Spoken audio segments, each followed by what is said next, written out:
back to our channel. In this video, I'm gonna let you know the ways to withdraw money from your Solflare wallet to bank account. In order to withdraw money from your Solflare wallet to bank account, you just have to follow the steps.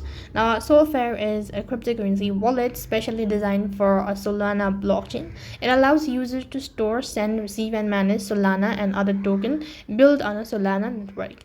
Now, first thing, you could go ahead and open your Solflare account, and there you will see your total balance.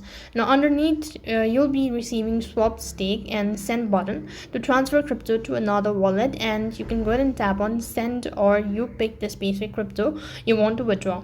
Now if you want to withdraw to bank, you will need to transfer it to a centralized exchange like Binance, HTX, Qcoin, Coinbase, etc. Then simply click on the send button, paste in your external deposit address.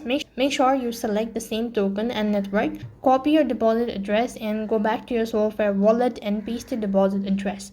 After that, you could go ahead and enter the amount you want to withdraw and tap on the continue and follow the on-screen instructions. So that is basically how you can withdraw money from your Solflare wallet to bank account. That is all for this video. I hope the video was helpful. Make sure to like, share, and subscribe to our channel. Thank you for watching. See you in the next video.